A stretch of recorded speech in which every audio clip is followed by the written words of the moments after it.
What's going on, peeps? Yeah, we're not done with the weird core adventures just yet. Meet Brooklyn-based artist Jhariah, best known for the underground hit Flight of the Crows, a musical act that is tough to label genre-wise, as he says, no genre, all drama. He's big into emo-pop, pop-punk, and musicals while blending dark cabaret, pop rock, and rock opera. I'd say he's alternative rock with theatrical elements focusing on dark themes. This polymath has been creating music professionally since 2017, with years spent developing his craft not only in music, but in illustrating and storytelling. All factors that contribute to who he is today. If this doesn't convince you enough to check him out, I've heard people say the reason Brendon Urie broke up Panic at the Disco was because Jhariah was coming for his crown. Trust me, if you're missing that band, you might as well invest in Jhariah stock. He's a common entry within the most weirdly named playlists on Spotify. I guess people with ADHD love the shit out of him. Jhariah was also a world-class esports team ranked 7th in the US in 2022. Okay, that's a joke, but you get the point. His image and personality is fascinating, probably kicks ass live. So let's invest in Jhariah stock and find out how he got popular, why he started, and do a deep dive into his discography. Let's get started. Jhariah Claire was born December 1st, 2000 in the Bronx, New York. He grew up in a Catholic family. While he was taught how to pray and worship, he felt like he was never taught how to feel comfortable, always taking pain head on. As a child, Jhariah wasn't initially drawn to music and struggled to make sense of it, honestly, finding it difficult to distinguish different musical elements and understand their significance. The boy eventually found connections to music through visual mediums like animation, movies, TV shows, cartoon, and anime.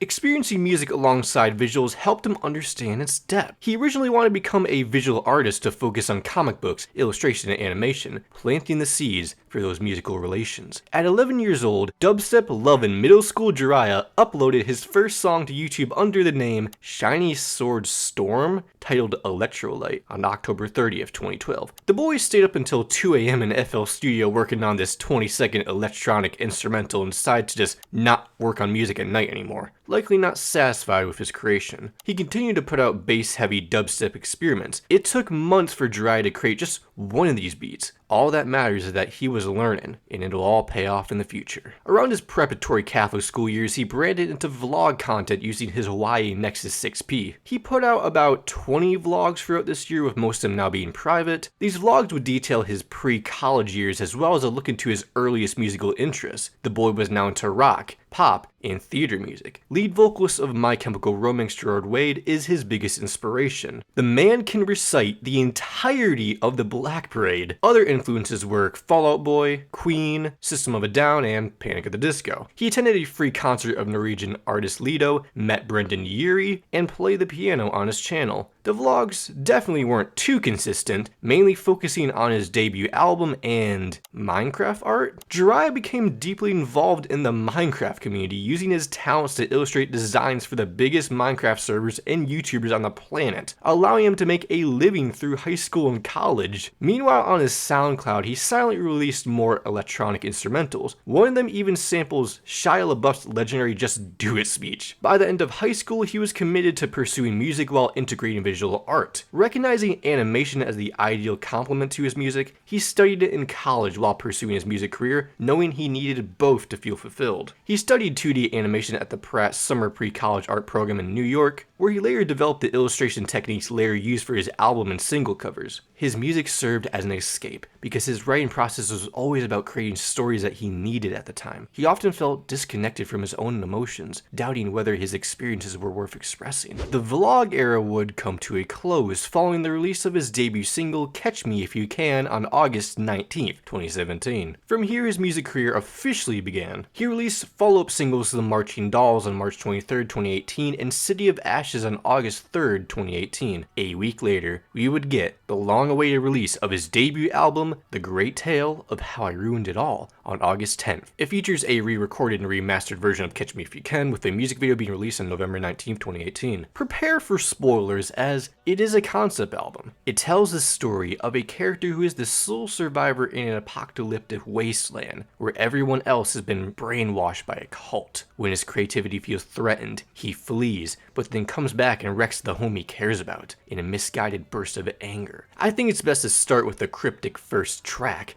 Doomsdays, to begin telling telling this tale. He got his first tattoo, a miniature keyboard on his right arm inspired by this opening track. On it, he marked the first chord with dots. It's a meaningful reminder to him of where he started. A minute-long instrumental with creepy synths and piano that marks the chaotic start of the story and leads straight into the rock opera style of the Marching Dolls. I wish the instruments were better mixed to give the guitars more firepower, but this vocal performance is immediately impressive, sells his hopelessness. From the opening note, we learn that the world has completely lost all sense, all hope is lost, and finding faith is a struggle. Jhariah claims the world has been destroyed by these marching dolls, a group determined to brainwash everyone to eliminate hostility and conflict to bring so-called peace. A mission to force all people to think the same, literally 1984. It's unknown at this point who controls these dolls. Could there be a higher power in charge? The dolls are blind to the changes they've made to this town. They've surrendered themselves to give up their freedom of speech to survive. Jhariah immediately questions the people around him. How can you let this happen and be fine with it? This isn't the home he once knew, but he remembers something, a voice that tells him that he could receive a purpose. This purpose could be to restore the city. Jhariah is warned by one of the zombies that resisting is futile on the bridge. Yet, he continues. Taking this out of the story, I can see it as a political message to not let people brainwash you into following a specific code and standing up for what you believe in. More Emo-Pop on City of Ashes that captures the aftermath of the city's destruction, being a mere shadow of its former self with everything he cherished now destroyed. Even if the production budget is limited, it allows more space to hear Jhariah's emotions. There is this desperate cry from Jhariah to the brainwashed citizens, urging them not to lose their free will to the marching dolls. Despite his efforts, he realizes nobody is listening to him and decides to retreat rather than continue fighting. He's burnt out after fighting for his city's freedom, trying to take back what was stolen by the dolls. He tried to rebuild the city out of purpose, even if he had no manual direction to guide him. It's a sad look of confronting fears while feeling powerless to overcome them. All this reminds me of Toil and Pilot's Dima Vialism storyline, and I am loving it. Piano led These Four Walls sees Jhariah retreat to a hideaway place to feel comfortable, instead of living in constant fear. In this story, this underground home is the Desert of Ashes, finding solace in the belief that staying there will bring safety. Alone with his thoughts, he starts to feel a sense of belonging, convinced that he has discovered his true home. He won't be captured, he won't be killed, he's the ruler of this place. A dream world created in his mind to disassociate himself from all the chaos within reality. He won't be at peace for long though. He remembers that conversation with a soldier of the Marching Dolls, replaying it in his mind like a scripted debate with missed opportunities. Jhariah won't go down without a fight, telling these soldiers to catch him if he can. He mocks the world's attempt to trap him, feeling victorious in his hiding, taunting the soldiers looking for him. He could be anywhere. They want special people like him under control. Despite his satisfaction, he acknowledges his sanity is slipping away. Living in this way of trying to run away from your problems isn't always healthy. Eventually, you'll have to confront them, no matter what. Musically, it has a lot more swing to it and a memorable hook. Pop punk influence not so bad sees an anxious Jhariah take the situation the wrong way. Instead of hiding, he wants to surrender and fall in line. He tries to convince himself that being controlled is not so bad. He's in a one versus millions at this point. Nobody is on his side. He feels like he is alone in this battle. People feel this way about their depression. They think about giving into their dark thoughts and feeling completely abandoned by everybody. Luckily, he resists, catching himself, now aiming to dismantle the movement bit by bit. It's all up to him. The dolls may be trying to save humanity, but he cares too much about his freedom. There is a selfishness here, focusing on me only. What if there's another meaning here? These people could be trying to help him and he's rejecting help to continue to live in delusion away from these fears. I'm sure the theories are endless for this record, but let's just continue to see how it goes. All I know is that I loved the vocal performance, thrilling and spine-tingling. Reverse speaks more about his hope to return the city to its former glory before it was zombified. This arrangement reminds me of a marching band with its slower tempo and focused on the drum section, minus the dark synths. The highlight is that gut-wrenching scream at the end of the bridge from Jhariah. You can tell he loves MCR. The boy wrestles with this thought of fighting these marching dolls that aim to eliminate conflict and save the town from division. He misses the chaotic city it once was. He doesn't want to be left behind by society. He wants to stop being selfish and turn back. He wonders why he lives inside of his mind when the ashes of his former city could turn into a better city. This could almost be a look at nostalgia, wishing things were the same as when they were a kid. Taking us to the bass-heavy dubstep drum interlude, Are You Happy? Are you really happy with this comfortable dream place in your mind when you aren't truly living in the real world? Because once you get an actual non-delusional thought, your mind goes back to that wasteland of a hard place. Once that happens, bad things can happen. Just never let your thoughts know they won and you'll be okay, right? Well, here's the upbeat piano piece Promises, where as Jhariah promised, he goes to fight the marching dolls and return the city back to his chaotic state. He spits in their faces and he frees the world from being under the brainless control. He claims to be made to resist everything these people say, but restoring the town to a chaotic state does more harm than good. While the city is no longer brainwashed, and some might be grateful, it means that riots, fires, and chaos are back for good. He refused help and went back to his normal self-destructive habits. Soft guitar-led Sunset sees this cheerful moment of peace for Jhariah. Everything's back to normal. It's a chapter that has come to an end. Love how the bit-crushed vocal effects make this sound more classy and ancient. He reflects on this journey of self-discovery and resilience to find purpose and inner light amidst the struggles. Once fulfilled with light against the darkness, he wants to spread hope. He wants to light up the world once he's done lighting up himself. Wait, does this mean he is trying to gaslight himself into believing he's doing the right thing of bringing back this chaos? Because now we see this person painfully saying goodbye to his new home, likely the delusional state he placed himself in on these four walls, where he still believes he wasn't actually living. This home has stolen his life from him. He misses it though. It was comfortable. He admits it's sad, and he hates that he misses it. From here, Jhariah wants to reconcile with his former self and past ambitions while striving to fulfill his deepest desires. Okay, wait. What if Jhariah wanted to bring this city back to its chaotic state to confront his past self and resolve his issues head-on without help? I can't make up my mind with this story. Losing my own mind here, man. He's obviously gonna break out and face his fears now, separate from his past, but intends to keep a reminder of it with him.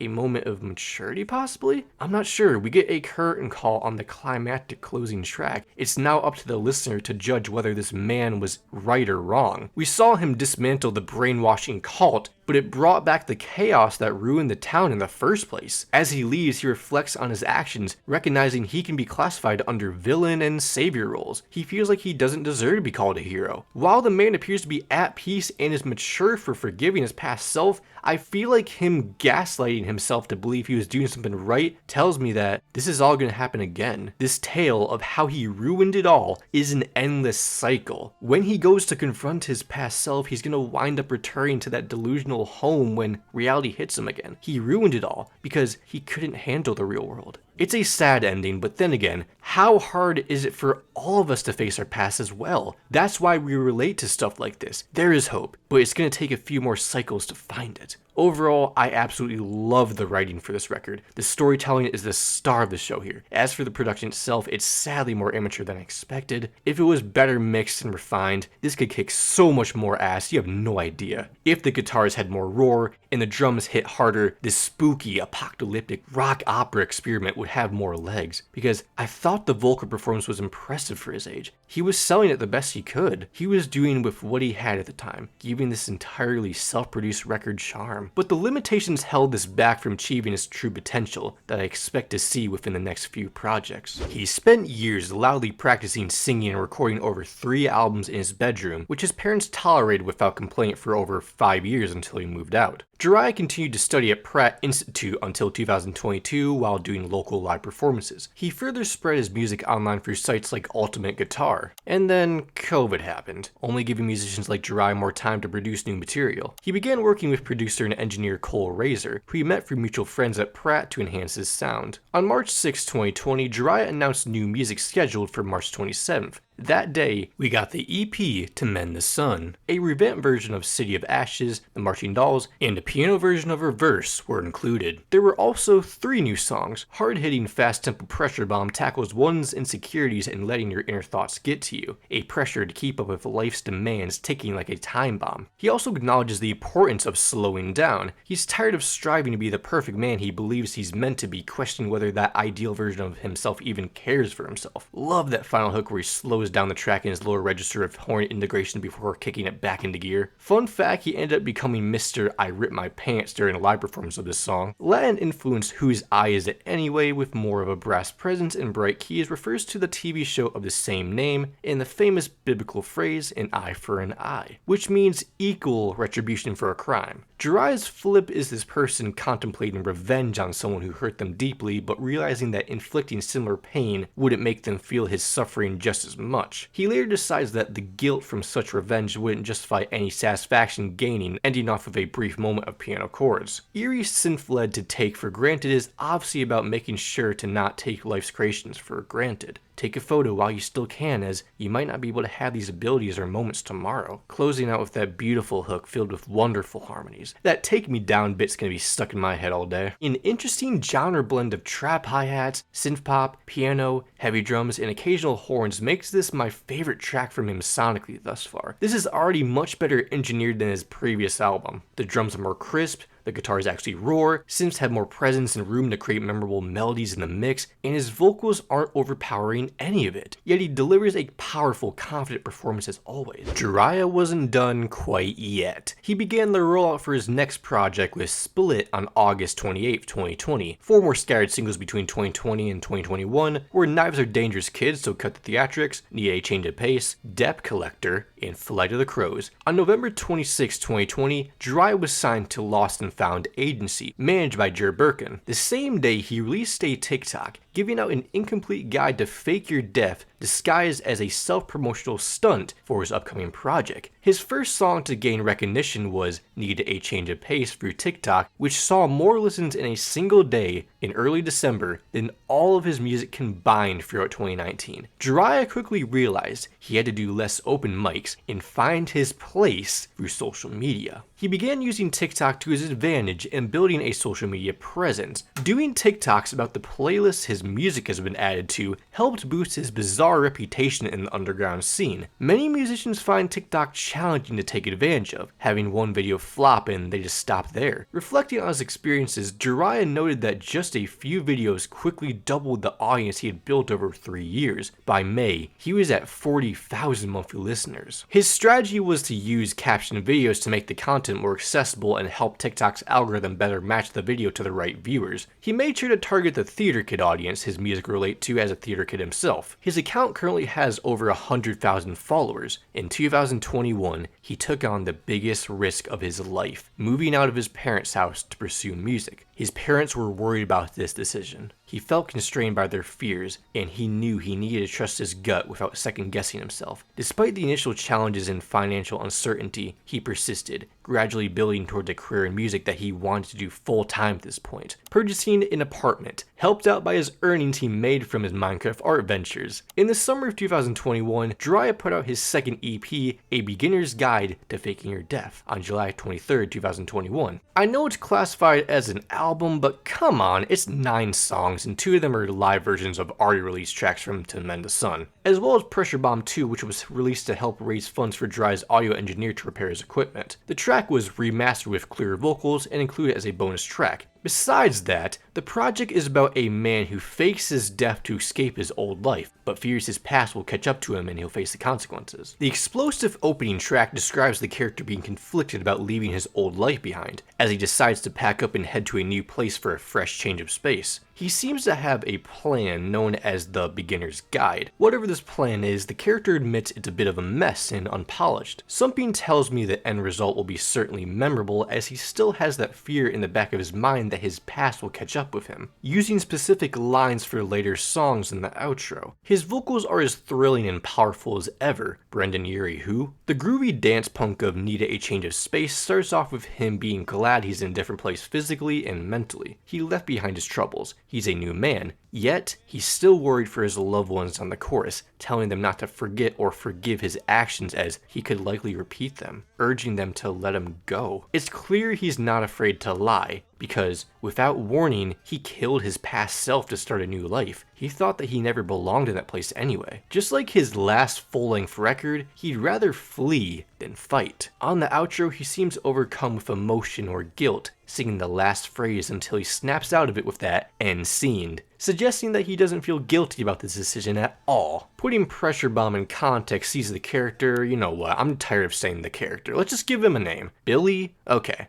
Billy struggles to maintain his change of pace as his brain apparently runs at several miles an hour. He's overstimulated and unprepared to handle all this pressure alone, refusing to slow down. Trying to be the man he feels destined to be takes a toll, as seen on the hard synth rock of Debt Collector, where Billy's past catches up to him. Billy deceived his way into a new life, leaving those who once believed he was genuine to realize he's not what he seemed. This Debt Collector is his own thoughts, refusing to let Billy run away from his problems without facing them head on. I swear, the more I listen, I see this as an almost parallel universe to the great tale of how I ruined it all, running to this safe space to ignore the outside world. This Debt Collector deep down feels bad for what Billy has gone through, but refuses to help and let his past catch up to him again. Billy has left his loved ones worried, while he is unaffected, but there is a cost to faking your death. Karma for leaving those people in fear. Whose eye is it in context here sees Billy telling himself that this whole fake your death situation won't bring him the peace and satisfaction he thought it would. All of those crimes are still weighing on his brain. Billy wanted to get some sort of revenge for his tragic past, but he ultimately hurt everyone involved. He took his life for granted, if you will, with his horrified loved ones trying to reach out to him. Billy has now lost all that good luck in the beginning where he got away with faking his death. He felt so free playing with fate until he learned of the consequences. He played with knives, and now he's found himself in two. Billy blames it on bad luck, when it was really his own selfish choices that led him down this path. To achieve the success you want, you must take bold steps, rather than waiting for things to happen on their own. Billy got the result he wanted, of faking his death and starting a new life, yet his loved ones still look down on him as a deceiving failure. He admits at the end he would do this again. He feels no remorse, yet his family would be willing to accept him somehow. I like to describe this track as bouncy and unpredictable. How does it go from a singular piano solo to pop-punk craziness in 1 second and sound this good? Such an angelic performance from Jhariah on the outro, concluding with the blissful piano rock of The Flight of the Crows, where Billy decides to leave this place for another new life. Whether it's taking his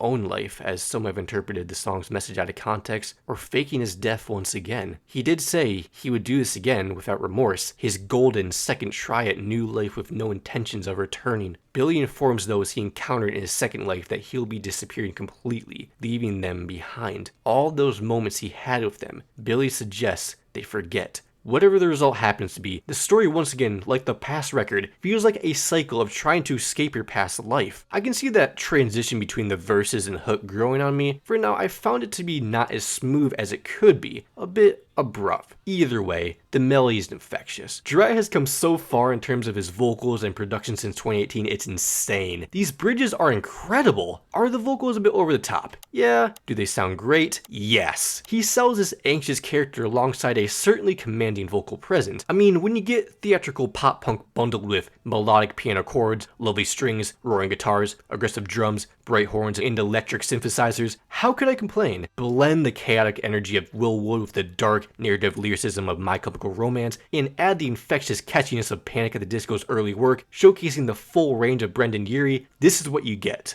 Excellent EP. Jhariah was invited by Will Wood to perform as an opener for his Indiegogo live stream to promote In Case I Make It's campaign launching on September 26, 2021, giving the artist more exposure. With the help of Eli of Bummer Camp, Jhariah went on his first tour of 10 shows throughout the first half of December 2021 to further promote the EP. On February 21st, 2022, Jhariah announced his first headline tour, the Beginner's Guide Tour, with dates throughout March. On May 22nd, 2022, he put out a collab collaborative single with the Latin singer Henry D. Arfine, called The View from Halfway Down. The touring only continued with the Bad Luck Tour from July to August 2022, further expanding his audience. His live shows usually include him sporting Doc Martens and plaid trip pants. On January 27, 2023, Jhariah released the remix album, A Beginner's Guide to Look and Liability, including live and a cappella renditions of songs from the previous record. On August 23, 2023, Jhariah announced the next chapter of his career, years in the making, taking it to the next level were the announcements of Risk,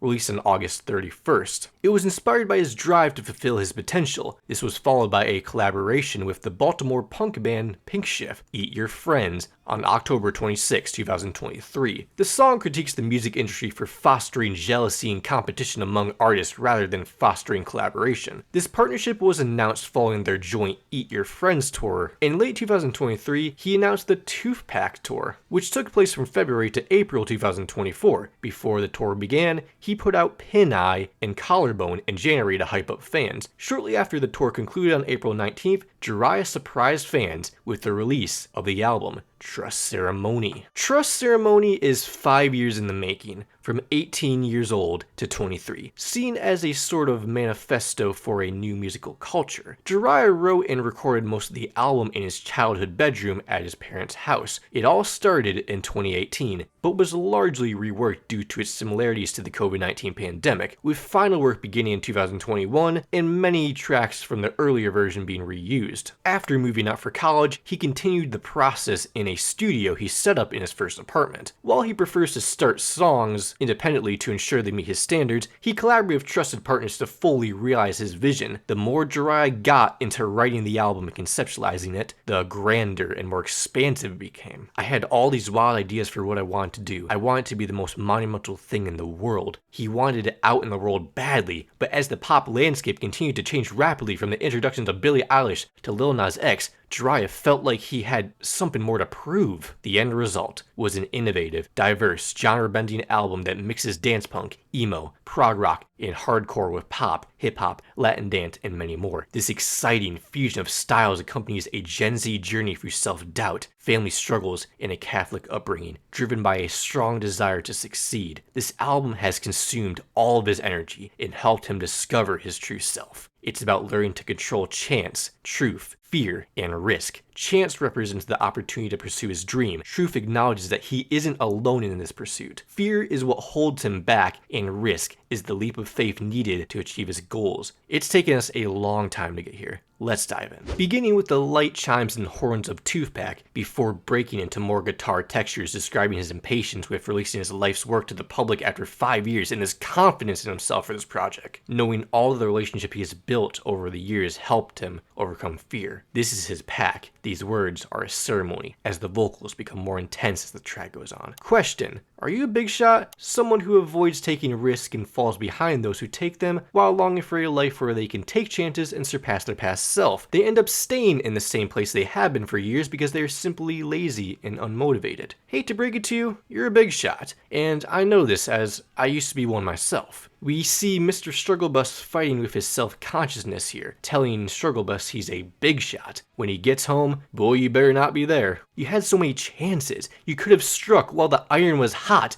but you froze in place instead. He screams out for somebody to save him and asks for a life he knows he can't have. He begs for anyone to listen to his songs, knowing the music industry likely won't pay attention to his off-kilter sound. This track certainly isn't as wild as his others, branching more towards the comfortable theatrical rock territory. Moral of the story, if you want something, you gotta work for it, even if you gotta take a few risks. Speaking of risk, Fire for Fun is about taking them and facing the consequences of not taking them, escaping the misery of a meaningless existence to finally make important decisions, even if they come with uncertain results. He finds himself overwhelmed by these fears so harshly, like he has been attacked by hornets, but nothing ever matters until it does. He uses the sun as fuel to load his gun and start a fire. The brighter the fire is, the more accomplished, as seen by the production, a lot more wild, off-kilter, and unhinged. An up-tempo piano rock groove leaning towards more electronics on the hook. Jhariah clearly has a bright vision of his future that he can't even see in the present in front of him. The perfectionist fear in him is worried he won't reach the expectations of his life goals. taking us to the hit off the record, Risk, Risk, Risk, with wonderful vocals and blissful horns, including a badass guitar solo. This came to his mind when he was on the verge of moving out of his parents' house. He felt so confined by his comfort zone that it became unbearable, even though he had clear, ambitious goals for his music. Jhariah realized the challenges of his aspirations and understood he needed full confidence in himself. To do so, he decided to take more risk to achieve his dreams. He couldn't stand another day sitting in his comfort zone making money off Minecraft art. He needed a change, or else he wouldn't live out his true potential. Being a perfectionist, he feels competitive even if there's nobody out to take his spot, unless you're Brendon Urie. By the end, he acquires that confidence he needed all along, for now. Piano-led harmony-filled Collarbone is a much shorter track capturing his struggle to take in more than he can and feeling undeserving of the praise he receives. He believes someone else deserves a recognition and support. Maybe he just wasn't built for this. Directly leading into the Latin dance influence with the richest sounding production so far, Pin-Eye. Facing the challenges, emotions, and struggles of growing up with massive expectations from the people around you and yourself. Everyone looked down on him. Heck, he likely looked down on himself. He was overwhelmed by anxiety, fearing that not working hard enough would leave him with nothing in the future and find himself unable to meet his goals. It made it hard to appreciate his youth due to this fixation of his future, as he saw his youth as something to save and value more later. Working too hard leads to a burnout, but he pushes through because he wants this dream too damn bad. Striving to prove himself leads to him damaging his body. He wishes he could go back in time to help his younger self get the help needed, as seen on the tearful piano section on the bridge, before returning to a roaring final hook. More procrastination episodes take place with the roaring groove of Maybe Later dance. I wonder what the dance would look like. You just do nothing? Just lay in your bed and say, oh, I'll do it later. You just wish to be as motivated or confident as someone, putting them on a pedestal to the point where you feel like you're not as good as them, when you totally can be. You just put everything on your plate off for another day. I wonder if this is how most people feel about someone like, I don't know, Duke Dennis, who clearly has a lot of gifts, no glaze. He worked for them, and you can do it too. Copying what another person does can only go so far, but it's clear this person wants to make new friends, take risks, feel better about themselves, and exit this comfortable maybe later zone. Okay, so control baby, as a religious person myself, I understand what's going on here. Jhariah and I likely grew up in a similar space where our parents would obviously want us to match their ideals in some way and worry about the adult we'll grow up to be. I was never treated the same way as described in the song, but I still became a respectable, faithful kid that my parents adored. All on my own accord, I wasn't forced into anything I wanted to do, thankfully. As for the parents in this song, I've seen this a lot. Parents that become way too abusive when it comes to what they want their children to be, leading to a lot of trauma. They threaten to disown the kid. This is wrong. Nobody should be controlled like this. I'm all for encouragement, but forcing someone to be just like you is selfish. It's either you are or you're not.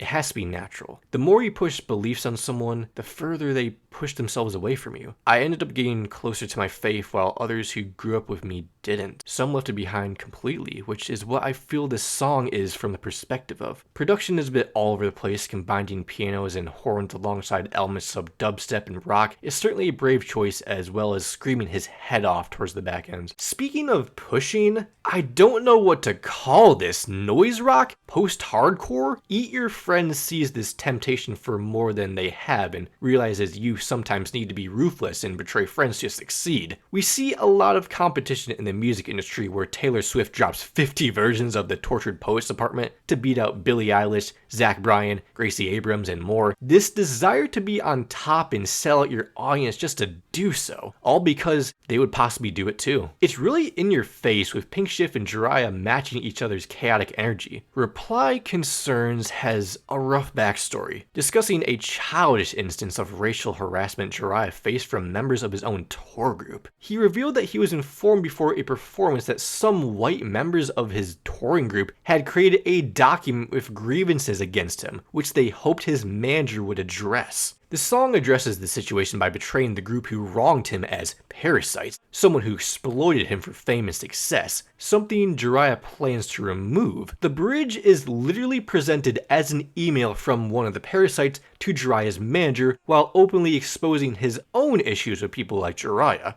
I guess they took Eat Your Friends the wrong way. I don't know why this goes so hard. Maybe it's the raw pop punk sound that cuts to the core for me. The guitars just have this extra grit here. This rules, especially when the solo comes around and we get that screamo action at the end. Easily one of my favorite songs from him in general. Took too long to get an anime reference, honestly. Sasuke is Jhariah's favorite song he has ever written. The manic pop punk sound continues here with a stellar key change, all about starting to overcome fear and embrace personal growth by trusting himself in the world. He finally steps out of his comfort zone and looks forward to experiencing life. Similar to Sasuke's journey in overcoming his past traumas, from the entire Uchiha tribe being slaughtered by his older brother, acknowledging that while he was once held back by his hatred and regrets, he now understands that the world won't wait for him and he must move forward. The crushing Russian doll expresses more of the effects of burnout, feeling trapped in a cycle where time blends together over and over again. When working this hard doesn't get you where you want to, you fall into depression, wondering how you got yourself out of this mess in the first place. It likely won't be the last time they fall this hard. Finally, the bright, hopeful title track sees Jhariah struggle to balance his ambitions and limitations. He challenges himself in order to improve himself mentally while finding hope of a better future, using the phrase someday to give an outlook. Trust the process. Someday, it'll all work out. Jhariah promotes personal growth and that you should appreciate your current progress. You've already made it this far. You can live your life at the moment without losing sight of the future. It's okay to slow down and rest. If that's what you need to hear, I hope it resonates. Ending Strong is a heavenly outro filled with a marching band, horns, whistles, chimes, a robot, and Jhariah's friends singing alongside him. While it didn't have a clear story-driven concept, I thought this journey of stepping out of your comfort zone to finally take a risk was satisfying, given the past two records where they ended on a bad note. My biggest problem was that some of the tracks sounded much more flat than I preferred, but that might be Spotify's sound quality robbing me blind, I can't tell. I think Jhariah's vocals sound the best they ever have. He's much more comfortable with his range than ever. I'm thinking Kendrick Lamar vocal inflections with Will Wood levels of intensity. His writing and performance is better than ever, even if some of the songs sonically weren't entirely for me. Once again, blaming Spotify. This was a solid passion project, and I completely see the vision Jhariah had here. Through all the theater kid rampage, genre bending, and tragic storytelling, Jhariah stands tall and shines as a performer. You can't help but be happy for him. He's also got a song with Glass Beach called Jhariah Dies and Goes to Hell. No idea what that is about, but this just shows that when you think you know what your future is going to be, it could end up being something completely different. I thought I was going to be a WWE wrestler, now I make YouTube videos. Jhariah went from illustrating Minecraft art in his room to touring the country with his dark cabaret music. I guess you truly don't know much about yourself until you try to find yourself. Thank you for watching this video. If we can get Jhariah to somehow see this, that would be lovely. I appreciate all of you for recommending him over and over. Give me more suggestions since you all just seem to be so good at it. I'll see you all in the next one. Make sure to love all, and peace.